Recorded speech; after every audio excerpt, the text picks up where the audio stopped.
Laidą remia interneto parduotuvė www.pavyko.lt. Skinsiu raudoną rožę. Labas rytas, mėly sodininkai, sveikinuosi su jumis antroji Karmėlavai prie vartelių, už kurių mūsų laukia Liveta ir Petras Kazlauskai. Subrendę, visiškai subrendę savo sodo pertvarkymui. Beldžiamės. Liveta? O, Belutė, patiko.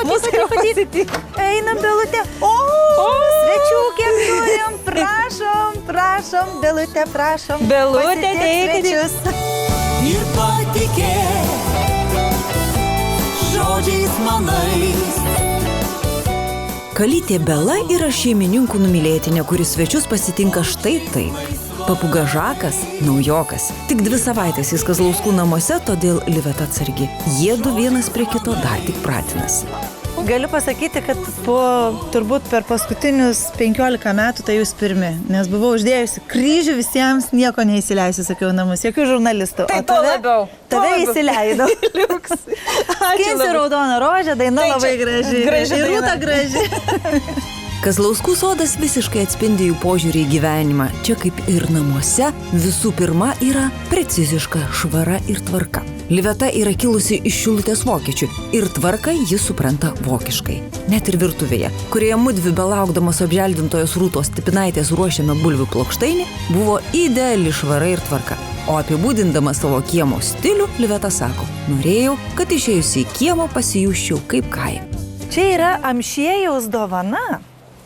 Tarp kitko, ir taip jau suaugusi, ir čia yra... Ir čia, žinot, jisai 5 metų, taip, šilkmedis. Ir jisai pasakė taip, kad, sako, jis maždaug, sako, greit nelaukitų, nei vaisių, nei nieko. Ir aš šiemet priėjau ir sakau, gerbiamasis, jeigu šiemet neparodysi savo visų galimybių, būsi išpravodintas. Ir štai jums uogytės. Sakau, gyvas yra Dievo kūrinys. Ir sako, kad čia šitas uogas gali valgyti netgi cukraligės sergantys žmonės. O lapelių arbata irgi nuo cukraligės. Lygiai taip pat Liveta paskatino derėti ir seną obelį. Saldžiarūkščiai, tokie obuoliukai, skanūs labai. Ir tai obelikiai irgi buvo pasakiusi, brangioji, žinok, ateina laikas kaip ir bulvė, ateina laikas iškasti, tai tave jau ateis laikas nupjauti, jeigu jau tu nebeduosi. Ir jinai vėl pasipylė, aš pasišneku, pagrasinu. Ir jie klaus. Senų medžių kamienus Liveta siekia apauginti vijoklinėmis rožėmis. Ta vaizdą ji nusižiūrėjo viešėdama pas tetą Vokietijoje. Žydės savo? Jeigu amarai nesuės. Visą laiką pas mane yra amarai, jie vis tiek žydė. Livetai augalai iš tiesų paklūsta ir greta jos jaučiasi saugiai. Štai po šiųmetinių vėlyvų ir ilgų pavasarinių šalnų masiškai šalo abrikosai ir persikai, net ir atsparių latviškų veislių. O štai Livetos kieme jie veši, ta prarado šių metų derlių. Čia yra abrikosas. Ir čia yra iš babtų medelyno. Ir jisai nenušalė. Bet šitoj pavasarį persikai visi metai, nei persikai, nei abrikosai, nei trešnės. Todėl, kad nušalė? Todėl, kad buvo perkūnija ant tuščių žiedų. Mama mano sakė, bus tušti metai visiškai, nes perkūnija ant tuščių žiedų, sako, bus visiškai tuščia. Pamatysit, sako, ir taupykit pinigėlius, neleiskit bereikalingiem dalykam. Pasižiūrėk, Livetos, žvaigždės. Dainininkės agurkai, aplipę agurkais. Maždaug jau 2 savaitės, kaip valgom agurkus iš daržo. Čia pilna, čia galima valgyti, čia jūs nevalgot, jūs čia jūs. Tai mes laikėm laidą, neleidot valgyti. Man atidavė vietoj Žako. Taip, Žakas palauks. Jūs galite stebėtis, kodėl Liveta scenos žvaigždė štai augina agurkus, nors galėtų nusipirkti. O aš jums atsakysiu, kaip irgi gimusi Kaune ir Kaune augusi. Medalis tam, kuris ras kauniečių kiemą, kuriame būtų, kaip dažnai gali rasti pas Vilnietį, Tujų gyvatvorė, 3 pušys ir pieva. Kaunietės mėgsta ir moka šeimos valgį pagardinti savo agurkėlių ir krapukų. O tiems, kurie šiemet kenčia nuo kurklių, Livetos metodas juos naikinti. Kaip reikia kurklius momentiškai pagauti?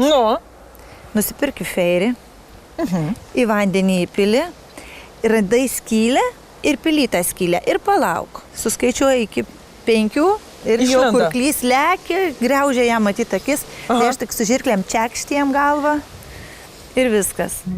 Šiame puikiai prižiūrėtame sode rodos nėra nei vieno problemiško kampelio. tačiau Liveta mus vedasi į vidinį kiemelį, kurį nuo gatvės skiria aukšta 2-metrinė tvora. Ji čia iškilo, gali sakyti, per prievartą ir bjauroja Livetai vaizdą per virtuvės langą.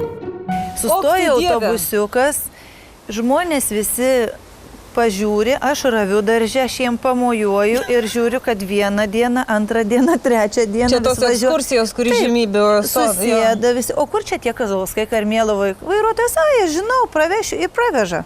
Ir tada mes nusprendėm ne stogą tvarkyti, ne dar ką nors, ne kitą kokį savo gerbuvį darom 2 metrų tvorą. Nes norisi privatumo, aš parvažiuoju po koncerto, aš noriu atsikelti, ryte išeiti po naktinukais, po pižamytę, pasivaikščioti, pasiuogauti, pasėdėti, galų gale pasideginti. Japonai sako, sodo nėra, jeigu nėra tvoros. Turi būti savo erdvė. Va, tai privati. Kaip tik šis vaizdas ir yra mūsų laidos apželdintojos Rūtos Stipinaitės užduotis. Jis turi pasikeisti, sužėrėti spalvomis ir subanguoti lapyje. Rūta skuba čia tiesiai iš savo medelyto, kuriame ištyrinėjusių Livetos kiemo nuotraukas jau surinko jai gėlių kompoziciją. O kol jį važiuoja, Liveta ruošia mums vaišes. Nuostabus braškių tortas jau laukia mūsų, o bulvių plokštainis, kad tarki nepajuostų, bus gaminamas dabar. Tai ką jūs mokat? Kogelį kepti moku, tortą braškių padaryti moku, tekinti moku, virinti, jeigu kam reiks ką suvirinti. Tarsi taip kaip Uspaskichas, ne? Taip. O iš kur išmokote? Toksai banalus klausimas. Tai ašgi žemės ūkio elektrifikacija baigusi. Ir dar betonuoti mokate? Ir betonuoti moku, jeigu reikia ir plytelės paklijuoti, pašpakliuoti. Bet taip ne ant turniaus, ne mėgėjiškai. Taigi va tapetai klijuoti mūsų. Va, yra. Kogelis užtaisytas. Vos Liveta pašovė plokštainį, atvyko Rūta. Labas, prašom, užeikit.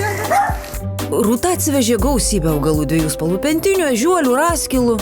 Čia pietinė pusė, bet nuo tvoros šešėlio yra, matau. Vien tai, kad jau šešėliniai augalai puikiai čia tarpsta, rodžersija ir papartis.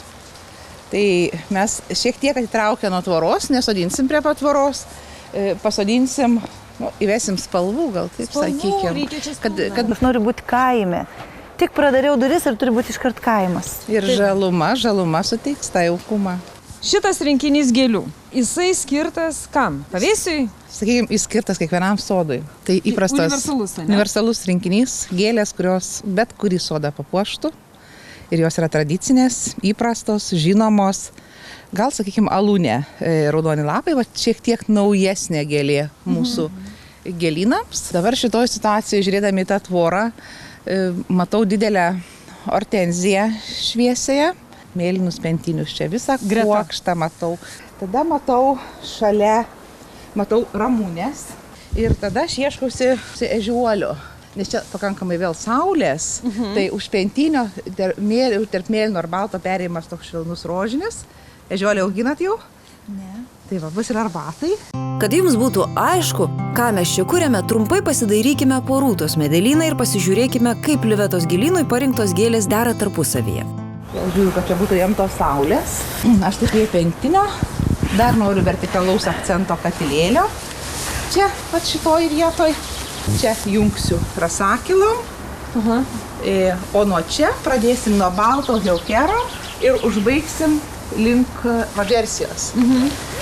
Alūnėm, taip, alūnėm. Kažkur dar surasiu va čia vietos ir melsiam, kad prieš katilėlius stambus lapas atsvarą duotų katilėlio smulkiam lapui ir stefanandros. Tai, ką Rūta nusprendė, gal jūs nustebins, bet tai visiškai teisingas sprendimas. Kol gėlynas pilnai nesužėlė, ji tą minkštą samanų paklotę tiesiog traktavo kaip dar vieną gėlyno augalą, kuris ilgainiui pasitrauks, užleisdamas vietą naujokėms su galingomis šaknimis. Man labai smagu, kai jinai yra užnugalį. Mažiau pjaut reikia. Ir taip smagu vaikščiot. Netrukome įsitikinti, kad Karmėlavo žemelė tai ne Dzūkijos smėlynai, į kuriuos vyksime kitą savaitę, ar ne, Jurijau? Dalytė čia tau gėlyčių.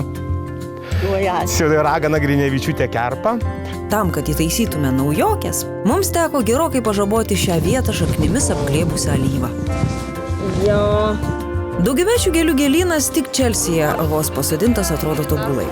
Dar kartą grįžkime, kad jūs pasisemtumėte įkvėpimo savo kūrybai.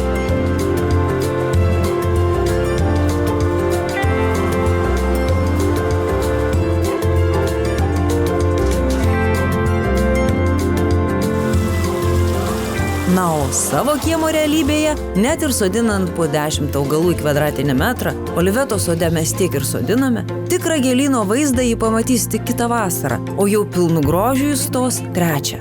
Mes su Belutė esam be galo laimingos. Nežinom, kaip išreikšti džiaugsmą savo. Kol neprasidėjo liūtis. Liveta, čia yra, Rūta, čia trečdalis darbo dar kol kas padarytas, ne, su to gėlynu. Geras trečdalis. Bet man, merginos, žinokit, jau širdis džiaugiasi. Aš jau matau, kaip čia bus ir aš žinau, kad čia aš atsinešiu kavos staliuką, kėdes ir per virtuvės langą paduosiu su padėklu kavą, savo braškinį tortą ir pakviesiu jūs. O, jis prasideda. Greitai. Vasarį galima pasodinti Svogūninių gėlių. Baltai žydinčių. Livetos ir Petro Kazlauskų naujajame gėlyne Rūta Stipinaitė pasodino 1 mėlynžiedį pentinį, 2 baltus pentinius, 10 amerikinių alūnių, 3 kiaušininės melsvės, 6 švelnesias raskilas, 15 purpurinių ežiuolių, 3 baltagalvės ramunes, didžiažiedį katilėlį mėlyną ir 1 retą krūmą Stefanandrą karpitalapę. Kompoziciją papildė 2 stilbės iš Livetos sodo. Liveta dar pasisodins 15 siauralapių melsvių ir 20 kuziko kamasijų. Gėlyno dydis 16 kvadratinių metrų. Viso gero, gerbiami sodininkai. Pavaišinti nuostabių tortų ir pasakiškų plokštainių, išglostyti Livetos pagiromis, mes palikome šiuos svetingus namus, kad kitais metais atvyktume vėl ir pamatytume savo darbo vaisius. Skinsiu raudoną rožę.